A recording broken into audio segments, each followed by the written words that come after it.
Welcome back, Saddos, to the third series of the SADDO podcast, the Sitcom Archive Deep Dive Overdrive. My name's Alison Barton-Simmons. Now then, I'm Benedict. And we are here to deep dive with you the 1980s John Sullivan classic, Dear John. Yeah, if you missed our Christmas and New Year's special, you may not know that both Dear John and Reggie Perrin both won the listener poll for what you'd like us to cover this series.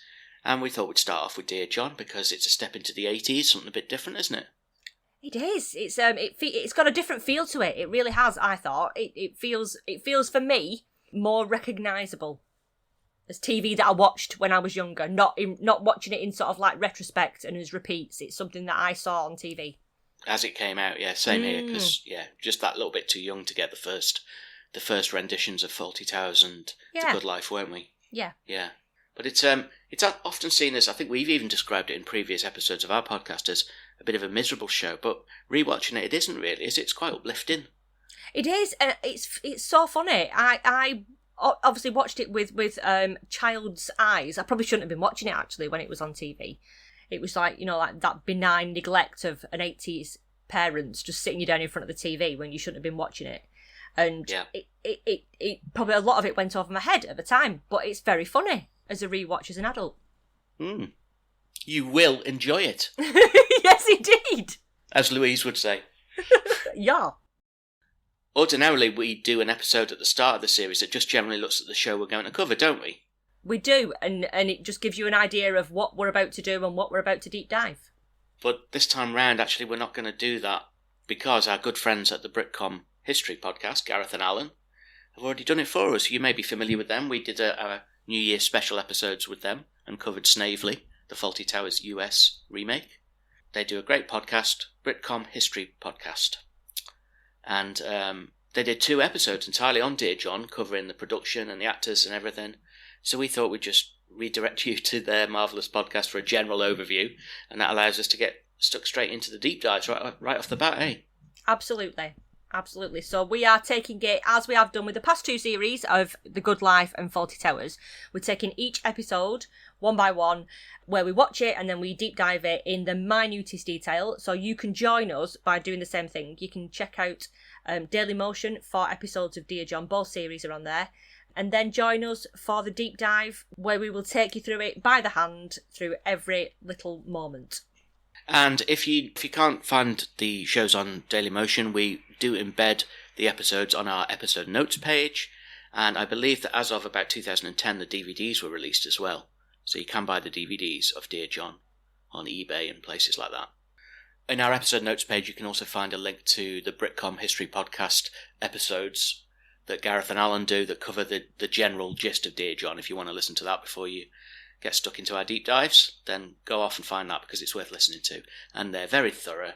They do a great job of reviewing all classic sitcoms other than Dear John. They do lots of different shows. They talk in more general terms than we do, leaving us to do the deep dive stuff, so we didn't want to double up, did we? No, it was a pointless exercise when they've done such a good job already. But if you want to join in with us and hear about every little bit of the series, this is the place to be. Now, even though we're not going to do a generic episode, I suppose I just made a little sort of bullet point list of things that people should know. Okay, that's a good... Yeah. If they don't go and listen to Gareth and Alan, and they bloody should, but if they don't want to, then here's what you need to know, right? Dear John was written by John Sullivan, who is sort of the king of sitcom writing, up there with Esmond and Larby and people like that. He wrote Only Fools and Horses, famously, Citizen Smith, Just Good Friends. Although actually a lot of people genuinely see Dear John as his greatest work, and it's much underrated. Yeah. Yeah, it came in 64th in the Britain's Best Sitcom poll thing that happened about 10 years ago. Oh, okay. Which I thought was quite low. Like I say, it's never been repeated on the BBC. I think when I was looking just at the details with regards to when it was on TV, and I think it was shown last on the BBC, something like 1999, so a long time ago, really. Oh, it was repeated on the BBC then? I think it was, yeah, but only very much after, and a long time since. So it's not something that's in like the in the minds of even like watching repeats of shows on the BBC. It's just not part of that what you see with regularity. Well, as you said, it just ran for 2 series, because Ralph Bates, the lead, he actually died in 1991 of cancer, sadly. But there had been plans to do more. But prior to 1991, I think it was in the late 80s as well, it got resold and remade in America. Yeah. Judd Hirsch as the lead. And that ran for 4 series and 98 episodes, which is pretty successful, isn't it? It is. Nearing syndication. And they showed that in Britain as well. Now, I never saw it. I never saw that. But it occurred to me that perhaps when you said it was on in 99, I wonder if that was the Judd Hirsch version. Because I thought this was never repeated. Oh, it was on the BBC website, the old schedules listings, where you can go back and you can see when things were on TV. Yeah. And it was next to the actual episode that we're about to deep dive. So I think it was. I think it was reshown, but after a long time. I'm sure if someone knows, they will let us know one way or the other. But I was convinced that it had been shown again.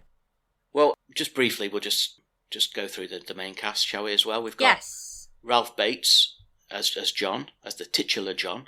I like the word titular. Titular. Yeah, it's titillating. He was best known for Hammer horror stuff, I think, at this point in his career, which is towards the end of his career. As I say, he died not long after. Belinda Lang, who's a great comedic actress and stage performer. She went on to do other sitcoms like 2.4 Children. Yeah. Peter Blake as Kirk, who was an actor all through the 70s and 80s and 90s. Peter Denyer as Ralph, or Rafe, as Louise called him. Talking to Louise, that's Rachel Bell. And then that's really the main cast, apart from Mrs. Arnott, who's played by Jean Chalice. Yes. The surname may be familiar because she was the first wife of John Chalice, of course. Oh dear, that was awful. Can I have another crack at that? Yeah. My first wife. Oh dear, I've lost it. Amazing. No, that was good. So there's a general overview of what Dear John's all about, but obviously if you want more information and you want to find out a bit more about the series, go and check out Gareth and Alan's podcast, which is the Sitcom History Podcast. The Britcom History Podcast. Should we get stuck into it then, Al? Yes, let's get going. Series 1, Episode 1, A Singular Man. Dear John, Dear John, by the time you read these lines, I'll be gone. Life goes on, right or wrong. Now it's all been said and done, dear John. Seems we've sung love's last song, dear John. So as with every episode of Dear John, we open up with lead character John in his front room. He's wandered into his front room and he finds a Dear John letter on the mantelpiece.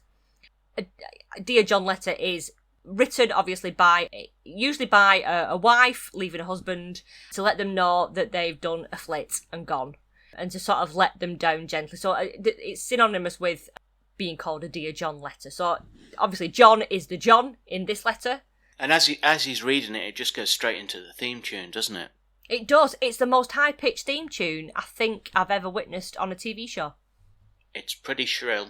It is. I was quite glad when it was over. Really? It was that high pitch. Yeah, it made me feel a little bit uncomfortable and my ears hurt a bit. You know, like when dogs do that funny twitchy thing when there's a high pitched whistle. It was a little bit like that. I was going to say this is a good time to thank Steph Casey for doing our theme tune, but coming straight after that, I'm not sure it is really. No, it's a good theme tune. It's a memorable theme tune because it's one of my earworms. It's an earworm that I can still be like doing the ironing, and Dear John comes into my head as I'm busy ironing. So it's obviously made an impression on me, whatever I say. And it was written by John Sullivan, wasn't it? It was written by John Sullivan and sung by Joan Baxter. Yeah. In the credits as well, we see John entering what we later find out to be the divorce court with his solicitor, and leaving in the next shot looking decidedly bedraggled, and we later find out that he's been thrown out of his home whilst continuing to pay the mortgage, as his wife is now shacked up with John's ex-best friend, Mike.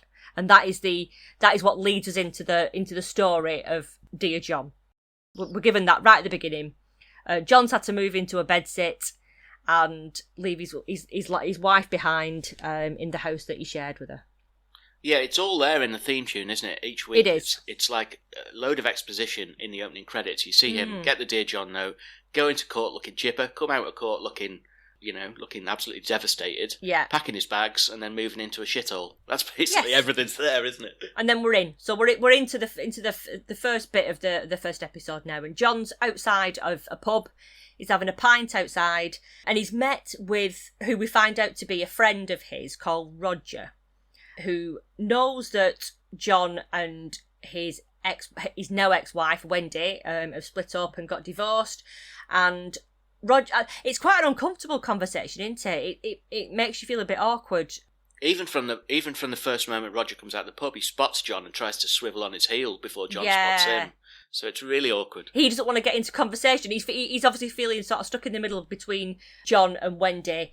Roger has these dinner parties, and he's not been inviting John along because it's couples only recently. And he's saying things like, "Oh, you're obviously out on a night on the town. You're off to a club. You've got all the chicks hanging off you." And I don't know whether that's something that he truly thinks, or whether he's sort of making excuses for not being in touch and being a bit of a rubbish friend. I think he's taking the piss, and it also gives him that opportunity to act like he's joking when John makes out that he wants to come and meet up with him and all the old friends. He's a bit of a prick, actually, this Roger guy, because he brings up the fact that his best friend was cheating on him. Yeah, it's really horrible how he does it, isn't it? He seems to just irritate John by pointing out that he's surprised that he didn't hit Mike when he found out. How you didn't hit him, I don't know. And John says, "Well, what good would that have done?" Which taking the high ground. Obviously, John's there's like the strength of character there straight away. Yeah. To which Roger replies, "Well, he is a 6'2" physical training instructor," and you just think, "Oh, what a knob!" Yeah. Like you don't like who needs friends when you've who needs enemies when you've got friends like that? Yeah. Well, we get a sense of John's insecurities and proclivity to bullshit as well here, because to cover his embarrassment at his lot in life following the divorce, he sort of agrees with Roger's presuppositions that he's out and, with a different lady every night. He's just a bit embarrassed, isn't he? So and we see this all the way through, actually. He does bullshit a little bit because he's just, I don't think he's an out-and-out liar, but he just sometimes just plays to the choir a little bit. Yeah, I think anything for a quiet life, sometimes he just goes along with what's being said. Yeah. So Roger disappears off, and Johnny's left with his pint, his dregs of his pint, and the newspaper. And he's in a monologue. And he's in a monologue, and he sees an advert in the newspaper that's laid out in front of him for the 1-to-1 Club, which is a club for divorced and separated people in the area who are due to meet that night, and he sort of looks at it with a bit of disdain, like, "Oh gee, is this what it's come to, that I'm now gonna head off to a divorced people's club?" It was a lot more stigmatized, wasn't it? Yeah. He clearly thought it was really sad to go to a club of divorcees. Yeah. And in another John Sullivan episode where Trigger starts doing not internet dating, it was pre-internet. He starts doing like a dating agency thing in Fools and Horses. They're all taking the mickey out of him, so how sad it is. And then Del obviously does it and meets Raquel that way. Yeah. So I just think in the 80s, the idea of like putting yourself out there and saying like, I'm actively looking for someone, is just sort of like not done. And it was almost like, oh, isn't that pathetic? And it's not at all. No. But that's just the 80s for you, I guess. Of course it is. Oh God, different times, isn't it? Oh God, do you imagine what they think of like Match.com and Tinder swiping now? left and right. Yeah. So yeah, things have changed a great deal since. We should do that. We should have a Dear John version of Tinder. Create an app to go along with this. And just swiping right on Louise. And Kirk definitely a swipe right. Yes. So John does he sort of heads off to the one-to-one club, which is taking place at a community centre. And as he sort of enters, there's loud music playing and there's some people hanging about on the stairs. There's an interesting factoid about that scene. Originally, if on the original series that was shown on the BBC is longer than the edited version for the DVD and the VHS of Dear John, because they played music by the Beatles in the original episode that once it went out onto DVD had to be cut. So there was, at the start of that scene and at the end of that scene, there was music playing, and if the subtitles still show that Day Tripper is playing. Oh yeah. But it wasn't actually, you're not able to hear it on the VHS and DVD versions of it, because it had to be cut because the Beatles were just nightmares like that. Paul McCartney got litigious to fucking jump to a prick, did he? Yeah, absolutely. Yeah, I mean, it's hardly representative of the music of the time anyway, was it? I know, it's quite an odd choice, that, I think, really. Yeah. But the music that was replaced, it's just kind of like generic rock music that you hear as he walks in, and this gang are on the stairs. And then he goes up the corridor to try and find where this one-to-one meeting is, and he peers through a window and goes into what he thinks is the one-to-one club. There's a group of people sat around, there's somebody that looks like they're in charge, and he goes in and he takes a seat along with another new member to this club called Clive. And it's obvious very soon that John's not got into the one-to-one club meeting. He's wandered into an AA meeting and he's sat amongst a lot of alcoholics. If you'd like to introduce yourselves. I've already spoken with Clive about this, so I think it's better if he goes first. Fine. Oh. Good evening. My name's Clive, and I'm a alcoholic. It's brilliant how this plays out. Clive, he stands up and he says the classic AA line, but he says it, yeah, I don't know, that West Indian sort of thing where he says, I'm a alcoholic. Yeah. John's face is like, oh my God, what have I done? So when he stands up, he's encouraged to sort of do the same, and he stands up and he says, my name's John, and I'm in the wrong room, which really made me laugh. I thought it was really, really well delivered. But then the misunderstanding farce continues, doesn't it, with the group leader thinking he's just reticent to talk about his alcoholism. Yeah, that he's just embarrassed, and she won't let him leave until he explains. But she says his breath gives him away as an alcoholic. That's a kick in the balls, isn't it? It is, isn't it? So he manages to get himself out of the AA meeting and finds what he then realises is the one-to-one club. But as he leaves the AA meeting, he bangs his head against the wall. It's this bit of weird. He bangs his head against the wall 3 times. That's his yeah. He hasn't got. I mean, there's a lot of catchphrases in this actually, but he hasn't got one. But the closest thing he has, I suppose, to like a trope is the head bang. Yeah, he headbutts the wall in frustration a lot, which is kind of mental, isn't it? A little bit. Well, that's what his landlady realises. Obviously, we'll see her later on in the episodes. But there's she thinks he's like he needs psychiatric help. I think doesn't she? She thinks he's a crazy person. She does. That's exactly what she says. When he leaves the A meeting as well, though, he says, "Well, I'm really sorry, but I looked through the window and you look like divorced people." Yeah, which is a great line, isn't it? The group are still on the stairs listening to the rock music, and then he does like weird peace fingers with his hands as well. It's like a really awkward sort of back and forth between this group and John, and they just stare at him. They don't even acknowledge him. They just look at him like, what are you doing? Well, John, I mean, he's an awkward character, but even down to the way he's dressed with his sort of big coat, which is a bit Mac-like, and his hair, he's like a prototype Roy Cropper, isn't he? He is very much so. I remember thinking when I saw Roy Cropper on Coronation Street that it was the John character that he reminded me of, like that socially awkward, dressed quite dated. There was just something a bit unusual about him. Yeah, I think he's probably. Well, I don't know, I was going to say he's more handsome than the guy who plays. Yeah. Roy Cropper, but there's nothing wrong with the guy who plays Roy Cropper, is there? No, he's quite handsome in real life when he's not cropperized. I think he's quite handsome. So as he's trying to make his escape from the AA group, he bumps into Louise, who is the woman that runs the one-to-one club, and she remembers him from earlier on in the day where they spoke on the telephone, and she sort of guides him into the meeting. Yeah, reluctantly, yeah. She's a bit of like your archetypal 80s yuppie. A lot of yas. Yeah. Well, yeah, I mean, of all the characters, she's the one who's got the most recurring sort of tropes and catchphrases, isn't she? She has, yeah. Which we will hear more about later on, because I think she's quite a comical character. I quite like her, and the actress plays it really well. I think she's fab. Yeah, excellent, yeah. Yes, I'm John. Well, come in then. Don't be such a big baby. Not going to bite you. Yet. Relax, okay? We're all in the same boat, so join the crew, yeah? Yeah. Here's a check, yeah? In the meeting, John meets Kirk straight away. Kirk St. Moritz, who makes a beeline for John because he's trying to sort of set John up as his wingman, which is ironic considering this is a group for divorced people. Kirk is literally just trying to get his end away from the start. And he wants someone that can help him to drive to a Cambodian restaurant in Ealing with 2 skirts, that's how he refers to women, skirts that he picks up from the meeting in John's car.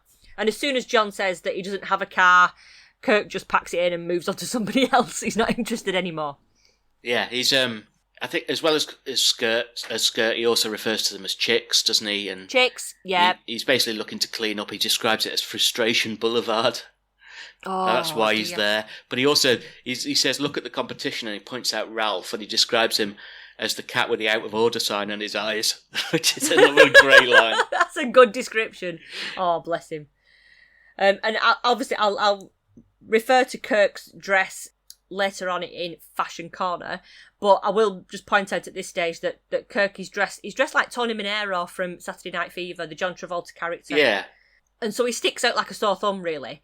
And even somebody else at the meeting, who is later referred to as Brian, refers to him as staying alive, which really made me laugh. There's elements of the Fonz in there as well, because at some point someone says something about him and he goes, "Hey." Yeah, there is. There's like a bit of a Happy Days hangover, isn't there? Yeah. About Kirk.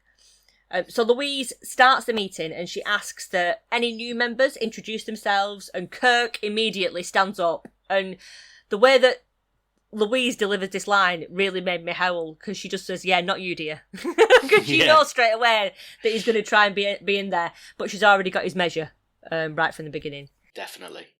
Brian then stands up, who is the guy that's spoken to John just a few seconds earlier, and introduces himself as an alcoholic. And he's obviously done the same thing as John did, but in reverse. He's gone into the wrong meeting. Yeah, but Louise doesn't get it, does she? She just thinks he's oversharing. And, yes, she does, yeah. And John has to actually explain. He says, "I've just come from there." And there's a stigma around it that you wouldn't get again. This is the same thing as going to the one-to-one club in a way, but yes, the laugh is like he's being judged for being an alcoholic. Yeah, you know what I mean? They've both just both groups have judged the other one massively, haven't they? When you're supposed to be there to be helping people, and they're just massively judgmental. But while this is all going on, what I love is Kirk's just sat there grinning like a Cheshire cat. He just thinks it's hysterical, doesn't he? He does. Because he even leans over and he says, "Don't you love a good drunk?" Yeah. And Kate, this is the first time we sort of see Kate in action, and she calls him a pig because she just despises Kirk right from the start. But she's very vocal about it, and quite she I don't know, quite cutting, I think, in the way that she speaks to other people. Well, I think in her story arc you see that she's quite damaged and emotionally vulnerable, and that comes out as anger, and she's just angry from the off, isn't she? And it all gets channeled at Kirk. I mean, rightly so, because he's such a pig all the time. Yeah. But I do like, in the scene, I do like Brian's line that he nearly utters and then stops, which is that you all look like alcoholics, but he stops just... And that's like a callback to the earlier line where John said you all look like divorcees. Yeah, really well written, that. Yeah, because it's just basically playing on... It's... other than it being a callback, it's also just showing that don't judge a book by its cover, and we all do. Absolutely. Tiger! Brian leaves, and as Louise is about to start the meeting again, 4 other members get up and go too, because they've obviously made the same mistake as Brian. And Louise looks at Kirk, hoping that he's going to go, but he actually stays. Yeah. So we're just left now, aren't we, with the main cast at this point? There's Louise, Ralph, We are. Kate, Mrs. Arnott, Kirk and John. Yes. Louise then goes out to a car to get membership forms for the new members, and the group just start to sit and chat and have a bit of a talk. Ralph mentions that he's got a friend who's been into hospital to have his eye removed, which is quite a opening sort of statement, isn't it? As a bit of chit chat. Yeah, I think it's a great opening line from Ralph, because he's, again, he's another socially awkward character. A real sad sack, boring kind of character.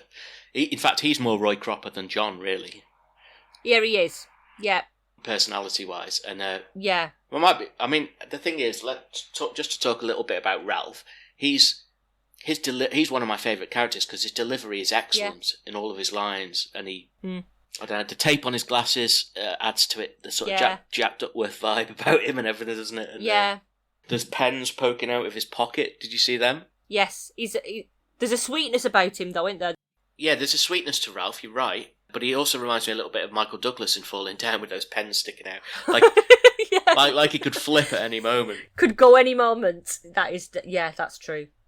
So they have they talk a lot about hospitals and operations.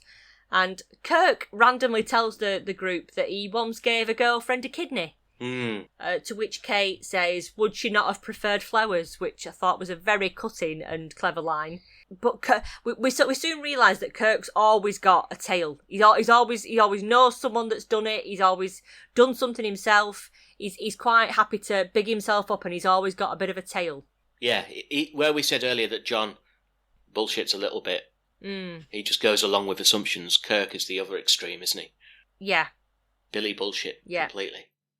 Louise highlights that the one-to-one club, when she comes back in with the membership forms, that the group's there to offer divorced people in the area a chance of company and social outlet. And there's lots of events organised that they can take part in. And she adds, you will enjoy it. And they're also here to offer inter-supportive counselling. In other words, where you turn up to a group and you talk together about any issues. So Louise goes first in the introducing part of the meeting, and she says that she's 31, which she obviously isn't. The look on Kate's face when she says, my name's Louise and I'm 31, it just cuts to Belinda Lang doing this brilliant face, doesn't it? She's been divorced for 2.5 years because her husband had developed strange carnal desires, which then she goes on to sort of explain that there were Polaroids involved, thigh-high boots, and then Kirk is flabbergasted. He doesn't really understand. So why have you broken up then? What's the problem? He really doesn't get it. What does she say though? Because it sounded to me like she said thigh-length leather boots, thigh-high boots, Polaroids, camera, and a Volvo. But I don't think it was Volvo. Was it? Because John John mimes everything to make Kirk understand. He does like a little camera mime, and he does the thigh length boots, but he doesn't mime a Volvo, so it must have been something else. She asks John then to introduce himself and ask questions about how the divorce had affected his son, which is the first mention that we've had really of his son, Toby. And Toby, just as an aside, is played by William Bates, who is Ralph Bates' real-life son. I assume that, but I mean, I couldn't get any confirmation anywhere. Did you find something that confirmed that was the case, did you? I did, yeah. So it's his real-life son. He'd been married for 10 years and he's been divorced for 6 months. So we've got a bit more of a rounded background there to John, in just those few short lines. He does say that he's quite worried about his son becoming psychotic because he pulls the legs off spiders, which Louise says, well, young boys do things like that. And then John confirms that it's actually with his teeth that he's doing this. So he's a bit concerned that his son's losing the plot a little bit. Yeah. But this exposition, though, of how John was the last to know, and all his friends sniggering behind his back, he spent half his life feels so sad, checking his flies because people were laughing. I just thought, this is tragic, isn't it? Isn't it? It really is. Yeah. Kurt asks why he left her, and then John tells a story about how his wife's actually left him for his best friend Mike. He'd taken pity on him. He'd just moved to the area, and John had invited Mike over for tea. Mike's literally got his feet under the table a bit too much. Everyone else knew, and John didn't. And he thought they were happy. He thought they were happily married, which is just sounds really sad and a shame. There's a really great line there in amidst that story where John says, she left me for a man I considered to be my best friend. And Kate says, why? He said, we used to hang out together and go to the pub. Oh, sorry. You mean why did she leave me? I thought that was brilliant. His delivery of really subtle lines is superb. Yeah. And there's another one just coming up, isn't there, where Kirk says, "Are you still in touch with your wife?" And he says, "Only by check." Yeah. Perfect. Louise asks, this is one of the first time that she asks it. Any sexual problems? This line crops up throughout the series. She's very interested. She's very, very interested in sexual problems, which John brushes off. But then he shows that he's really upset about it because you can see him getting quite angry about it when he's talking. Ralph has a fact about certain tribes letting the dinner guests sleep with their wives, as if that makes it all right. Certain tribes on the island of Sarawak think it polite to allow their dinner guests to sleep with their wives. Well, they must be bloody stupid then. Anyway, I lived in Isleworth, Ralph. I'm just saying, that's all. Are you still in touch with your wife? Only by check.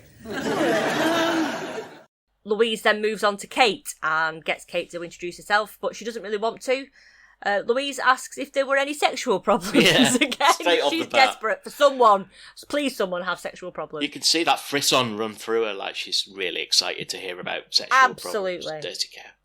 So she quickly moves on to Ralph, or Rafe, as she likes to call him, who was married for 5 hours and was left by his wife during the wedding reception. She was a Polish lady, and Kirk says that he thinks that she might have only married Ralph to stay in the country, but Ralph doesn't agree with that. He's very hurt by it, isn't he? Because He is, the thought of that. the Home Office wanted to deport her, Yeah. and everyone else is reading the situation, but Kirk's got no tact whatsoever, so he just comes out and says it. Yeah. Just makes it very clear by saying, well, you shouldn't be upset over an ugly commie chick. Yeah. Yikes. Hey, here though, Ralph says the marriage wasn't consummated, and I know I'm nitpicking, but won't that annul the marriage? It should do, shouldn't it? I thought that was a deal breaker. But don't you think that's a really archaic rule? I think it might even still be the case. That you've got to have sex in order to still be married. Yeah, that's mad, isn't it? Mm.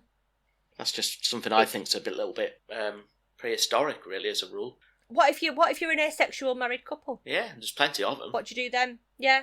Maybe they could just soften the rules so that, like, a fingering or a hand job or something. just something that's Imagine that in a high court or something. Did you finger her on the night of the wedding? Yes. Changes need to be made anyway.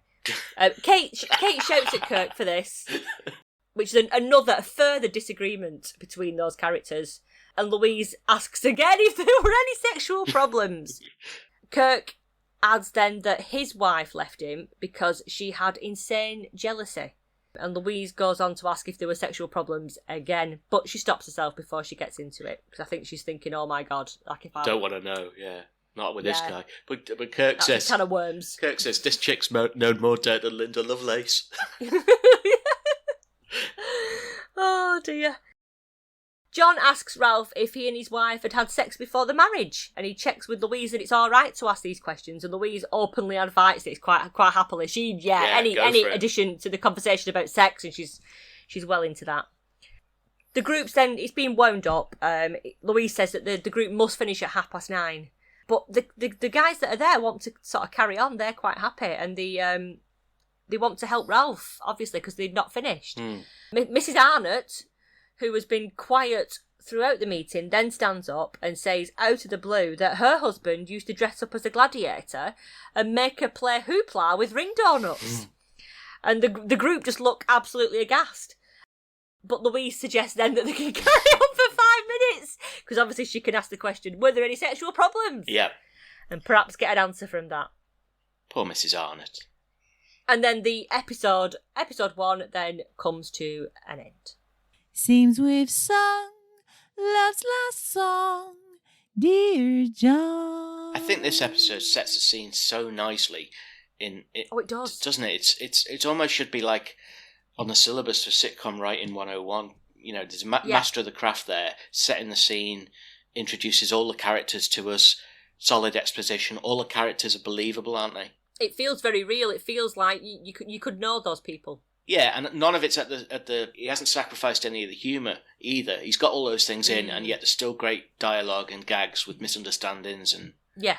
You know, I think it's just a perfect. I don't know if it was a pilot. I don't know if it was just commissioned as a series straight away. But if you were writing a pilot, I find a lot of the time pilots, not only modern but even back then, they were lacking in humour because they were trying to establish characters, and sometimes they failed at both. I mean, Snavely is a good example. God, yeah. Yeah. This just seemed to set the scene, like you say, add everything in there that it needed. It wasn't over the top. I thought it was very subtle in the comedy. It was very subtle and natural, the way that people talk. And there's nothing worse than watching a comedy play out where you think, people don't talk like that. People don't say things like that. This felt very believable and real and honest. I call that Richard Curtis syndrome. All right, okay. What, when people talk when they're not... That's not how people talk. Yeah, I mean, yeah. I know Blackadder's a great sitcom, but anything he's done in the last 20 years, I mean, some of the films he's done as well, you know, like Love Actually, and the one with the time travel with Domhnall Gleeson in, which is very watchable, but the dialogue's awful. British people, English people don't talk like that. No. Shitting, and all this sort of thing. Yeah, He always has really twee swearing in it. He does have twee swearing, and I can't think of any of his characters where I think, oh yeah, that's believable. Love Actually for me is, I despise the film. I despise it because there's not one person in it that I think, yeah, I know you, I recognise you. You are all made up people. What about Emma Thompson? She's kind of probably the closest to a real person, isn't it? Yeah, the nearest to a real person in that. But like the Prime Minister character and his secretary. Just no. Yeah, it's rubbish, isn't it? Ugh. No. It's not nice. There we go. We might do Blackadder one day, but we'll try and lay off Richard Curtis if we do. Yeah. So I don't know if we're doing bric-a-brac this season because we haven't really discussed it. Did you pick any bric-a-brac, or do you not want to do that this time round? I didn't pick a bric-a-brac.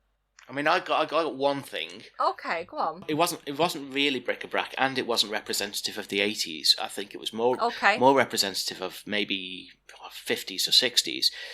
Okay. When it went in the community hall, was it community centre, community hall, or whatever? Yeah.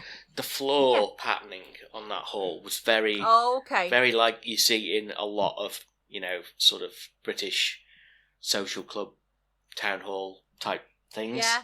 And you just wouldn't get it in any new building now. And it was familiar to me because I've seen that floor patterning, the tiles and the pattern in 101 buildings probably that I've been in before I moved out here.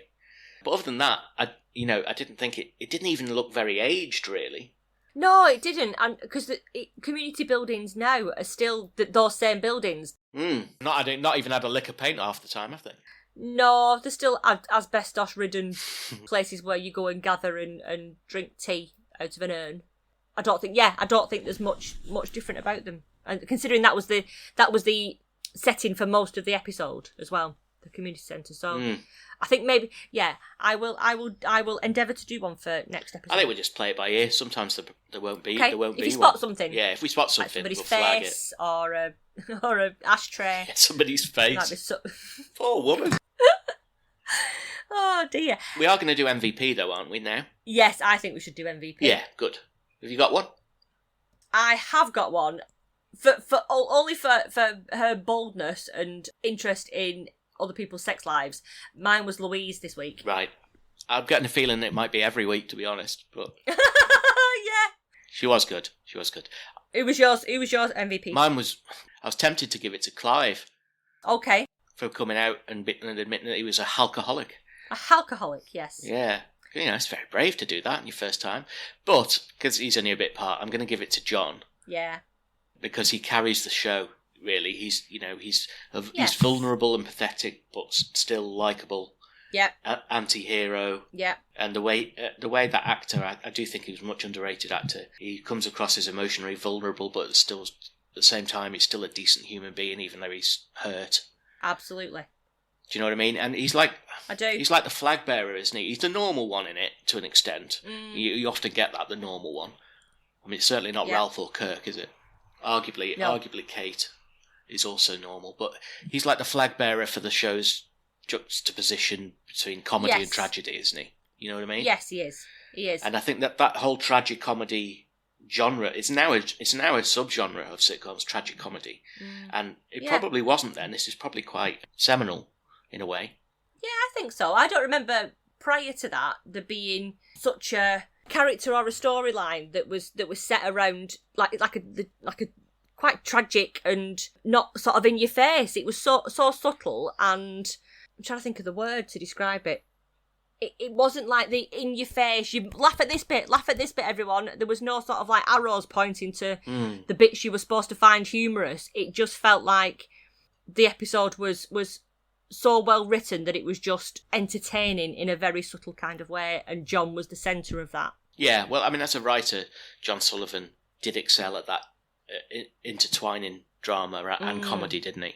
Which, again, wasn't really the done thing. I mean, it is nowadays. I mean, I'd be interested to know, like, I think of Afterlife we mentioned Ricky Gervais a lot. I was thinking Afterlife, actually, yeah. I mean, whether at all he was inspired by that sort of tragic comedy thing that John Sullivan did well. I mean, he did it later in Fools and Horses as well. You know, Cassandra had a miscarriage, and there were some very poignant scenes. But yeah, I think it's not at the expense of it being a funny show, and that's probably quite different in amongst the Croft and Perry type shows and the Roy Clark shows, you know. Absolutely. Let's have a trip over then, shall we, to Fashion Corner, which you must be excited to do this week because you're now into the 80s. Fashion Corner, Fashion Corner. Fashion Corner, Fashion Corner. So yeah, it does feel very different. I'm moving on from like the mid-70s of The Good Life into the late 70s of Fawlty Towers into the mid-80s now. And this is, for me, this is like, I remember the fashion in the mid-80s because I can think about what my mum wore and how she looked in the 80s. So this was quite familiar, seeing these people. I know these people, I recognise these people. I'm going to start with John, first of all, who was dressed in like a Macintosh throughout most of the episode. It looked a bit on the grubby side, and I don't know, Macs have a bit of a connotation of like flashers, don't they? Flashing, yeah. You just sort of think Mac and you think flasher. Underneath that though, with his sort of his wear. Underneath that. Underneath his Mac. Underneath, where he opens it up and flashes to us. Oh no, he's got clothes on, but he's got what I don't know. If I said geography teacher, no disrespect to any geography teacher that's listening, but an archetypal geography teacher in the 80s would have had on what John was wearing, which was a corduroy jacket. I don't know if it had patches, I'm guessing it had patches. Shirt and tie, quite somberly dressed, bit dull, nothing very fancy about John at this stage. Kirk, on the other hand, is... The antithesis, isn't he? The complete opposite of John. He's dressed like John Travolta's character in Saturday Night Fever, which I mentioned before. He's got leather trousers, wide neck shirt, and this white jacket, a medallion and cross around his neck, bit of a quiff. He's an oddly placed character, because that, for me, is the dress of the 70s, and he's wearing it in the 80s. So it feels a bit like it's in the wrong time frame almost. A bit outdated, I think. But as we find out, Kirk thinks that he's like the height of fashion, that he's ultra cool. And I think when I watched this as a kid, even though I was only like maybe 7 or 8, I remember looking at Kirk and thinking that is like the height of masculinity. That is fit. Kirk is in my head, he was quite fit. And watching it now, it just absolutely repels me. Poor Kirk. He's not far removed from Mr. Johnson in that episode of Fawlty Towers, is he? Exactly. Very, very similar. Yeah. And it even looks quite similar as well. I find it a bit creepy now looking back and thinking that I was looking at that and going, wow, he's a really good looking man. Do you think Johnny will listen to this and then come home in some cosplay tomorrow?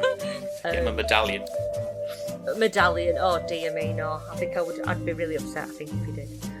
Louise is wearing the 80s mum blazer. That's what I'm going to call that. Okay. It was a mum blazer with the turned up cuffs, shoulder pads, recognisable, multicoloured, migraine-inducing print of the era. She'd paired it with like chunky gold earrings and a necklace. I recognise this outfit. I recognise my mum dropping me off at school in this outfit, I'm sure. It was, very recognisable. But those jackets have made a big comeback. Oh, have they? In recent times, yeah. You just chuck one of them on with a pair of jeans now, going to the pub, when you can go to a pub. Ralph, fabulous checked jacket that he had on, which was kind of cool. He's kind of like a cross between Mr. Todd from Wind in the Willows and Penfold from Danger Mouse, I think, in what he looks like and how he dresses. Oh, crumbs. He's got... Yes, indeed. Oh, crumbs. He's got the glasses, like you said before, with the tape around the edges, and he's got the jumper, the shirt and tie combo. Even going out to a meeting like that, and I think he's of that generation, perhaps, where they did do that. We've talked about this generation in the past, where you wear the shirt, tie, and the jacket, regardless of what you're doing. You can be doing your garden, and you're dressed up to the nines. But he's a little bit dressed like the generation before him, almost, isn't he? Yes, he's very old-fashioned, I think, isn't he? But he's kind of cute. I do like his check jacket, though. I thought it was fab. Kate is dressed in a double denim combo of elasticated waist, denim slacks and jacket with a white t-shirt, and she takes the jacket off and she's got the white t-shirt and just these like denim trousers on, so she's quite cool. I suppose it's a bit of an 80s look, but I think that's something that you could put into any sort of like recent time frame and it wouldn't look out of place. Mrs. Arnott is in this floral pink tent dress and a matching pink hat. Do you know where I could see Mrs. Arnott sitting? Do you know where I could vision her? Oh, would it be the Royal Command performance of The Good Life by any chance? She could fit into the audience of the great command performance of The Good Life. Yes, with Liz and Phil. Definitely. That's how I saw her straight away. She's got the face for it. She's got the outfit for it. She's always got a hat on, hasn't she? She never takes a hat off throughout the entire series. Yeah, she's very neat and tidy, isn't she? And again, she's dressing like that older generation. Like she's probably only about 40. She's that generation that just ended up looking like old people because of the way that they dressed. Yeah. And looked.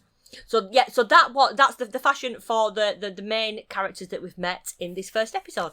Boogaloo. Talking of geography teachers and their fashion, my geography teacher at school didn't really wear those clothes that you were attributing to typical geography teachers. He always had a Christmas jumper on, like every day of the year. He walked around. What, in like June? Yeah, he always had a Christmas jumper on.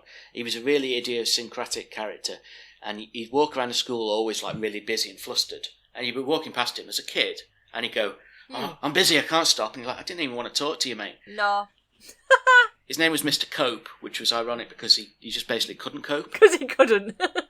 he was really, he was always flustered and always a bit like stressed. Oh. And you know the way in like the 80s, I went to secondary school, starting in 87. So you'd have been 88, would you? I started secondary school in 1990. Did you? I did. Bloody hell. Did you get put back? Were you not so bright? I'm actually 50. No, that was when I was supposed to start. Yeah, all right. I think I believe you. But in that era, they used to occasionally bring in, like, wheel in a telly on a trolley. Oh, God, yeah. And the kids would love it because it means, oh, fucking hell, we can just, DOS lesson. Basically doze off. Yeah. So he'd get occasionally, he was a geography teacher, so he'd bring in something, on a VHS. He'd stick the trolley at the front, he'd put it on, and then usually, inevitably quite boring, and people would be like just chatting at the back. And I always remember he paused the video, and he exploded, and he was saying, like, some of us aren't lucky enough to have a television at home, which is just the worst thing you can say to a bunch of like teenage boys. Some of us are really looking forward to watching this video, and we don't get to watch television at home. We don't have televisions at home. This is a real treat for us, so perhaps we should all enjoy it. And he bangs it back on, and you just hear like all this sort of giggling, and then this kid who's like always messing about, is a bit of a, basically didn't give a shit. Yeah. He started going, "Kobe hasn't got a telly." He just kept shouting it out and then pretending he hadn't said it. Oh. Poor Kopi's face went crimson to match his Christmas jumper. I bet it did. But it's not the thing to admit, though, is it? No. Poor bastard. Oh dear. So did you enjoy that first episode? I loved it. I thought it was brilliant. Yeah, I did. Yeah, I'm really looking forward to doing the rest of them and just learning a bit more about them. And I think there is some character arcs to Kate and Kirk. Weirdly, less so John, and we'll discover as we go along. But he's just the anchor to me. He is. He's very steady. But yeah, hopefully you'll stick with us, even if Dear John isn't one of your favourites. It's worth revisiting or visiting for the first time if you've never seen it before. You can follow us at SADDO Podcast on Twitter and Instagram, where we post out rare photos and videos on Dear John, Fawlty Towers, The Good Life and more. We have a Facebook page you can find by searching SADDO Podcast, and we also have a growing Facebook group which you can join and contribute to with discussion or memes, rarities, or anything that you might find yourself. Subscribe to our newsletter by visiting our website saddo.club, where you can also get more information about us, read our blog posts, and listen to episodes if you don't do podcast apps. You can also watch the original episodes that we discuss on our episode notes pages, or take our super tricky Good Life and Fawlty Towers quizzes. Get in touch and email us at saddopodcast@gmail.com, and subscribe and leave us a review on iTunes or wherever you get your podcasts from. Yep, and with that, I think we'll leave it there. We'll see you next week. Yeah. I'll see thee. Dear John, by the time you read these lines, I'll be gone. Life goes on, right or wrong. Now it's all been said and done, dear John. Seems we've sung love's last song, dear John.